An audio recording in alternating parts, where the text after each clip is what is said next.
Ladies and gentlemen of this committee, thank you for giving me the opportunity to speak at this hearing about this very, very important subject to the Commonwealth. My name is StevenSears. I'm a resident of Palmer, Massachusetts. I was appointed to the Citizens Impact Study Committee by our town council over 2 years ago.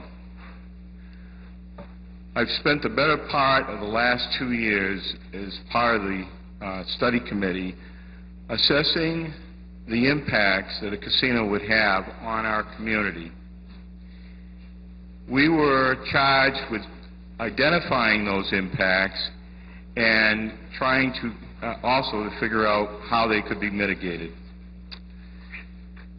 In April of this year, we turned in a report to our town council, and a few of us took the data from the report, and you have copies of it, that basically is a financial outline of what we identified as expenses that the town would incur as a result of siting a casino.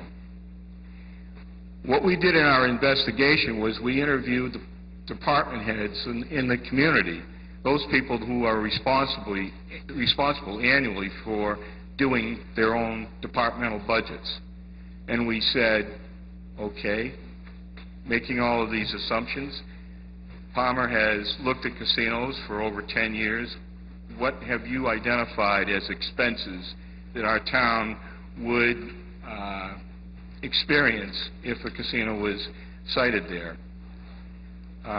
Unfortunately, we've only gotten to the infrastructure report being aired by the town council. Once that was aired, the hearings stopped. One of the costs that the town would incur is over $50 million just to provide water to the casino, not to the community. Our community could actually grow by 3 times its current size without need for any additional water coming from any additional wells. But this is for the casino. That's just one capital outlay that would have to be incurred by the town. I will just summarize by saying that in the legislation, I think it's very important that the impact on the host community and the surrounding communities be addressed. I saw some of the legislation from last year, excerpts where that Governor Patrick had. It was 2.5%, I believe, of profits. Folks, as you can see from this data, 2.5% of those profits wouldn't go very far to mitigate these expenses. I would strongly urge this committee or their staff to visit the city of Norwich, Connecticut.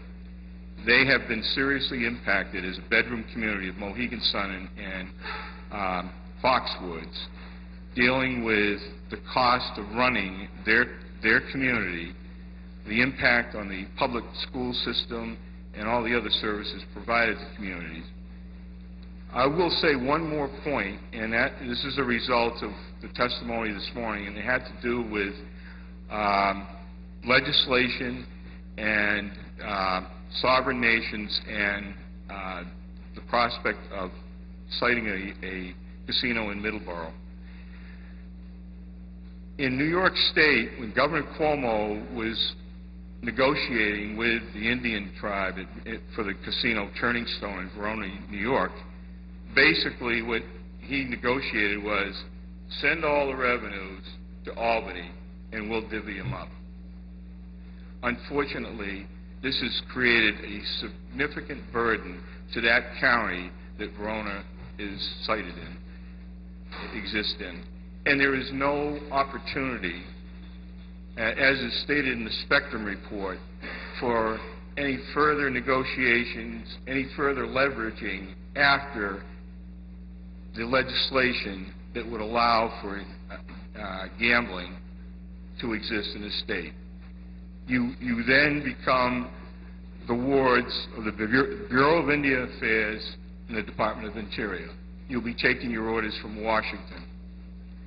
So if this is going to be a revenue-generating proposal, the Indian component is something that I would strongly suggest that you look at, as well as all the other impacts to the host communities and bedroom communities. Thank you very much. Thank you. Any questions? Representative Geyer.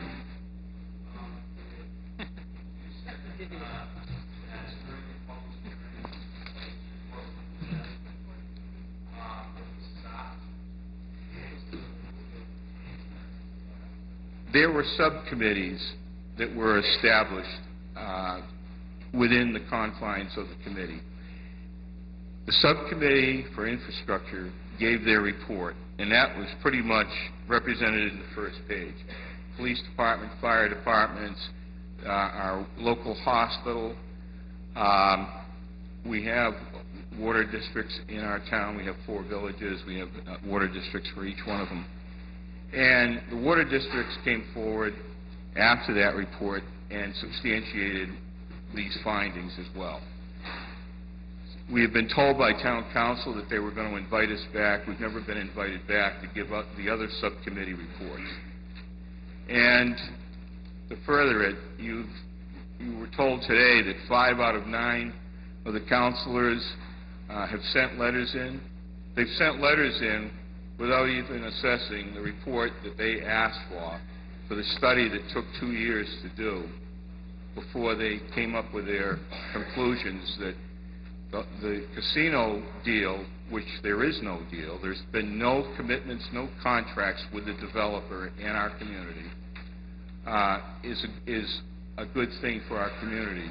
I think it's extremely premature, and it'll end up probably bankrupting our community, and we'll be coming to this state legislature to help remedy our problems in the future.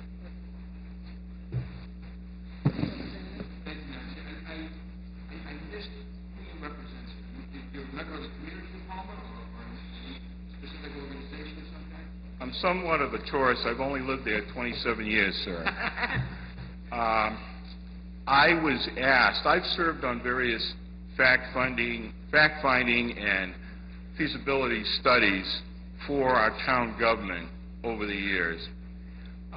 This last one, I was approached to serve on a casino study committee by the town council to assess the impacts that a casino would have in our community.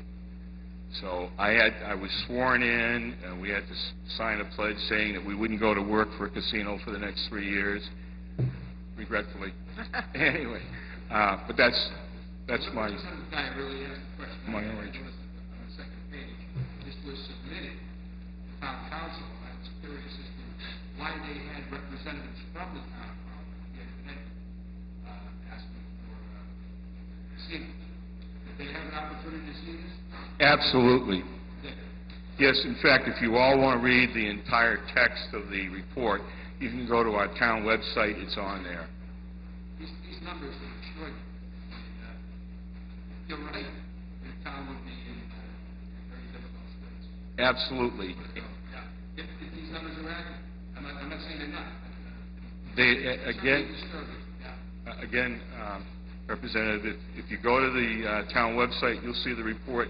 You'll see that these numbers were taken directly from that report. Thank you very much.